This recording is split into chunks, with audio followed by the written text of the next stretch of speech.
जय हिंद दोस्तों, स्वागत है आपका अपने चैनल क्वांटोत्सव पर।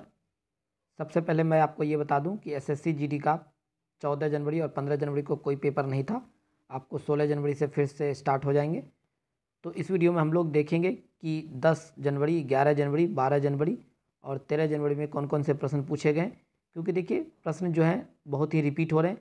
तो आने वाले शिफ्टों के लिए इन चारों की एनालिसिस बहुत ही ज़रूरी है। तो आज की वीडियो में हम लोग सारे जीके देखेंगे, वो भी एक्स्ट्रा फैक्ट के साथ। तो चलिए बिना देरी के वीडियो को शुरू करते हैं। देखिए 10 जनवरी को आपको सबसे पहला प्रश्न पूछा गया था कि कुचिपुड़ी नृत्य किस राज्य से संबंधित है। तो कुचिपुड़ी नृत्य जो है आपको आंध्र प्रदेश से संबंधित है। लेकिन अगर वहीं आपसे पूछा जाए कि कथक नृत्य कहाँ का है, तो उत्तर प्रदेश का है। कथकली केरल का है। भरतनाट्यम तमिलनाडु का है। सतारिया असम का है। एक प्रश्न पूछा गया था कि हमारे संविधान में कुल कितने अनुच्छेद एवं अनुसूची हैं। तो देखिए वर्तमान में 470 अनुच्छेद हैं, लेकिन ये 470 अनुच्छेद जो हैं आपको 395 अनुच्छेद प्लस जितने भी संविधान संशोधन हुए हैं उनके अंतर्गत जो जो अनुसूची आती है उन सभी को जोड़ के 470 अनुच्छेद दिया गया है। और 25 भाग हैं एवं 12 अनुसूची हैं। लेकिन जब संविधान बन रहा था उस समय 395 अनुच्छेद, 22 भाग एवं 8 अनुसूची थी। देखिए अगला प्रश्न था आपको कि 200 रुपये के नोट पे किसका चित्र अंकित है। तो देखिए यहाँ मैंने आपको सारे चार्ट दे दिए हैं कि क्योंकि देखिए इस बार 200 पूछा गया, किसी शिफ्ट में हो सकता है 2000 का पूछ दे, 500 का पूछ दे। तो सारे आपको पता होना चाहिए कि 2000 के नोट के पीछे मंगलयान का चित्र बना हुआ है, 500 के नोट के पीछे रेड फोर्ट यानी लाल किला का चिन्ह बना हुआ है, 200 रुपये पे सांची स्तूप जो कि मध्य प्रदेश में, 100 रुपये के पीछे रानी की वाव जो कि गुजरात में है, और 50 रुपये के पीछे हम्पी का रथ जो कि कर्नाटक में है, 20 रुपये के पीछे एलोरा की गुफाएं और 10 रुपये के पीछे कोणार्क का सूरज मंदिर। देखिए इसके लिए मैंने एक ट्रिक बनाई है, मिसेज रास आप देख सकते हैं। M for Mangalyaan, R for Red Fort, S for Sanchi Stupa, R for Rani ki Vav, H for Hampi, A for Ellora की गुफाएं, एस फॉर सूरज मंदिर। तो ये ट्रिक आपको बहुत ही यूजफुल होगा, आप जरूर ध्यान रखिएगा। देखिए एक प्रश्न पूछा गया था कि 4 अगस्त 2022 तक उत्तराखंड के ब्रांड एम्बेसडर कौन थे। तो उत्तराखंड के ब्रांड एम्बेसडर कौन थे? ऋषभ पंत जो कि भारतीय विकेट कीपर बल्लेबाज हैं, ये ध्यान रखना है आपको। और नवंबर 2022 में अगर पूछा जाता तो वो कौन है उस समय भी उत्तराखंड के ब्रांड एम्बेसडर? प्रसून जोशी हैं जो कि एक लेखक एवं गीतकार है। देखिए एक प्रश्न पूछा गया था कि भारत में प्रथम नियमित जनगणना की शुरुआत कब हुई थी। तो भारत में प्रथम नियमित जनगणना की शुरुआत आपको 1881 ईस्वी से हुई थी, जो कि लॉर्ड रिपन के शासनकाल में हुई थी।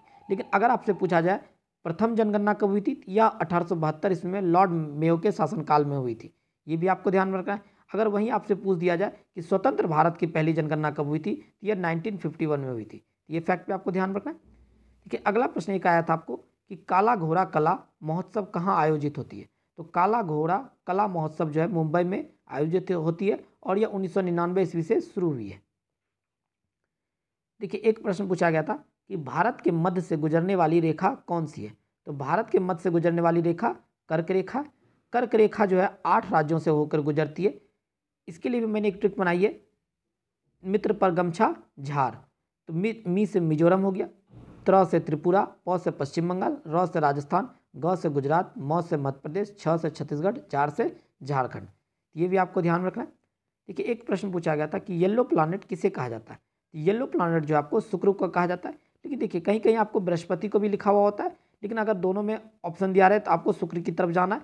और पूछा जाए आपकी क्यों येलो होता है इसका कलर, क्योंकि इस यहाँ जो है सल्फर डाइऑक्साइड की मात्रा बहुत ही अधिक होती है, इसकी वजह से इस ग्रह का जो कलर होता है वो येलो होता है। देखिए एक प्रश्न पूछा गया था कि विजय हजारे ट्रॉफी का विजेता टीम कौन है। तो देखिए 2016-17 अगर पूछा जाए तो उसके विजेता कौन है? तमिलनाडु है। वहीं 2017-18 की बात की जाए तो कर्नाटक है, और अगर उप विजेता की बात की जाए तो वो सौराष्ट्र है। 2018-19 के विजेता कौन है? मुंबई। 2019-20 के विजेता कर्नाटक है, और अगर उप विजेता की बात की जाए तो तमिलनाडु है।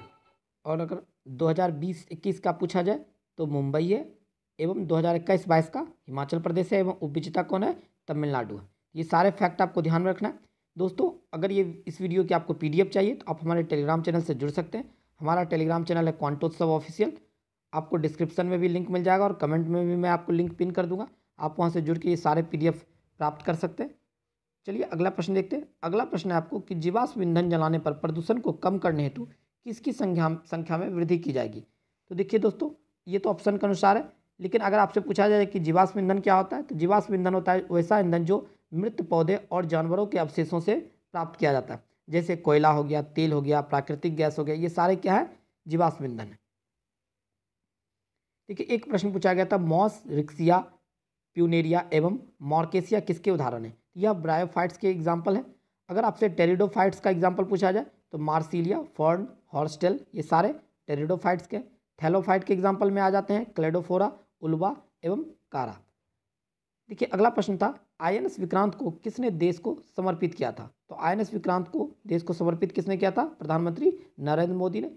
और अगर आपसे पूछा जाए कि आईएनएस विक्रांत क्या है, तो यह हमारा पहला स्वदेशी विमान वाहक पोत है नौसेना में, ये भी आपको ध्यान रखना। और इसका निर्माण जो हुआ था कोचिन शिपयार्ड में हुआ था और इसमें लागत कितना लगा था? 20,000 करोड़। अगला प्रश्न है, कलिंग युद्ध किसके शासनकाल में हुआ था? तो देखिए कलिंग युद्ध जो हुआ था अशोक के शासनकाल में हुआ था और इसी युद्ध के पश्चात जो है अशोक ने युद्ध नीति को छोड़ के धम्म नीति को अपना लिया था, ये भी आपको ध्यान रखना है। और यह युद्ध किसके किसके बीच हुआ था? अशोक एवं कलिंग शासक महापद्म नाभा के बीच हुआ था 261 BC में। ये सारे फैक्ट आपको ध्यान रखना है। अगर आपसे पूछा जाए कि इस युद्ध का वर्णन कहाँ मिलता है, तो यह अशोक के 13वें शिलालेख में मिलता है। एक प्रश्न आया था, देखिए कालीचरण पटनायक एवं शिवानी पटनायक किस शास्त्रीय नृत्य से संबंधित है? यह उड़ीसा नृत्य से संबंधित है। अगले प्रश्न की ओर बढ़ते। अगला प्रश्न है, आपातकाल के दौरान भी किस अनुच्छेद को हटाया नहीं जाता है? तो अनुच्छेद 20 एवं 21 ऐसे हैं जिसको आपातकाल लगने के दौरान भी हटाया नहीं जा सकता। अब अनुच्छेद 20 क्या होता है? अनुच्छेद 20 होता है आपको अपराधों के दोष सिद्धि के संबंध में संरक्षण। और वहीं अगर अनुच्छेद 21 पूछा जाए तो अनुच्छेद 21 में प्राण एवं दैहिक स्वतंत्रता का अधिकार का वर्णन मिलता है और 21A में शिक्षा का अधिकार है। तो ये सारे फैक्ट आपको ध्यान रखना है। देखिए अगला प्रश्न आया था कि इंग्लिश चैनल को तैर कर पार करने वाली प्रथम भारतीय महिला कौन थी? तो प्रथम भारतीय महिला आरती साहा थी। अगर वहीं आपसे विश्व की प्रथम महिला पूछी जाए तो वो कौन थी? गर्ट्रूड एडरले, जो कि अमेरिका की है। और इंग्लिश चैनल जो है फ्रांस एवं इंग्लैंड के बीच स्थित है। इन दोनों को जोड़ने वाला चैनल है ये, जिसको इंग्लिश चैनल बोलते हैं। अगला प्रश्न देखिए, राष्ट्रपति के चुनाव में कौन कौन भाग लेते हैं? तो राष्ट्रपति के चुनाव में लोकसभा, राज्यसभा और राज्य विधानसभा के केवल निर्वाचित सदस्य भाग लेते हैं। देखिए दोस्तों, ऊपर ही हम लोगों ने पढ़ा था 200 रुपये के नोट के पीछे किसका चित्र अंकित है। और देखिए उसी दिन आपको अगले स्टेप में पूछा गया था कि 50 रुपये का नोट किस रंग का होता है। तो देखिए दोस्तों, यहाँ भी मैंने आपको सारा चार्ट दे दिया है, आप इसे जरूर एक बार रीड कीजिएगा। ये तो हम लोगों ने पढ़ लिया था। और अगर कलर की बात की जाए तो 2000 के नोट का कलर मेजेंटा होता है, 500 का स्टोन ग्रे, 200 का ब्राइट येलो, 100 रुपये का लेवेंडर कलर, 50 रुपये का फ्लोरेसेंट ब्लू, 20 रुपये का हरित पीला और 10 रुपये का चॉकलेट ब्राउन। अगर इसके डायमेंशन भी आने वाले शिफ्टों में अगर आते हैं तो आप इसे भी जरूर ध्यान रखिएगा, ये डायमेंशन है। देखिए अगला प्रश्न है, निम्न में से कौन आंध्र प्रदेश का शास्त्रीय नृत्य है? तो कुचिपुड़ी जो है आंध्र प्रदेश का शास्त्रीय नृत्य है। 2022 में त्रिपुरा से राज्यसभा सदस्य कौन नियुक्त हुए थे? ये विप्लव कुमार देव जी हुए थे। जनगणना से भी देखिए सवाल आ रहे हैं हर शिफ्ट में, तो आप उसे भी जरूर ध्यान रखिएगा। 2011 की जनगणना के अनुसार सबसे अधिक महिला साक्षरता दर किस राज्य की है? तो यह केरल की है। अगर भारत में पुरुष साक्षरता दर की बात की जाए तो ये 82.14 है, महिला साक्षरता दर 65.46 और कुल भारत का साक्षरता दर पूछा जाए तो 74.04% है। ये सारे परसेंटेज यूनिट में, ये भी आपको ध्यान रखना है। देखिए अगला प्रश्न पूछा गया था कि 5वें एवं 6वें पंचवर्षीय योजना के बीच का अंतराल क्या कहलाता है? तो 5वीं पंचवर्षीय योजना जो थी 1974 से 1978 के बीच हुई थी और 6ठी 1980 के 1985 के बीच में। और इन दोनों के बीच में जो 2 साल का गैप हुआ था उसमें जो है रोलिंग प्लान आया था, ये आपको ध्यान रखना। और 5वीं पंचवर्षीय योजना जो थी ये देखिए 4 साल में समाप्त कर दी गई थी, ये फैक्ट भी आपको ध्यान रखना है। अगला प्रश्न है, सिविल सेवा में शामिल होने वाले पहले भारतीय कौन थे? तो पहले भारतीय कौन थे? सत्येंद्र नाथ टैगोर। देखिए अगला प्रश्न है, भारतीय कम्युनिस्ट पार्टी के अध्यक्ष कौन है? तो ये है बिनॉय विश्वम। वर्तमान में दिल्ली के उपराज्यपाल कौन है? तो विनय कुमार सक्सेना। ये सारे फैक्ट आपको ध्यान रखने। दोस्तों हमने 25 क्वेश्चन कंप्लीट कर लिए, तो जल्द ही आपको अगली वीडियो में मैं लाऊंगा जो कि फिर से 25 क्वेश्चन की सीरीज लाऊंगा। ये सारे क्वेश्चन बहुत ही इंपॉर्टेंट है, इसे जरूर से जरूर पढ़ के जाए। और अगर वीडियो अच्छी लगे तो वीडियो को लाइक करें, दोस्तों में शेयर करें और मेरे चैनल को सब्सक्राइब करके बेल आइकन को भी प्रेस कर लें ताकि नए वीडियो के नोटिफिकेशन आपको मिलते रहे। तो चलिए मिलते हैं अगले वीडियो में, तब तक के लिए जय हिंद जय भारत।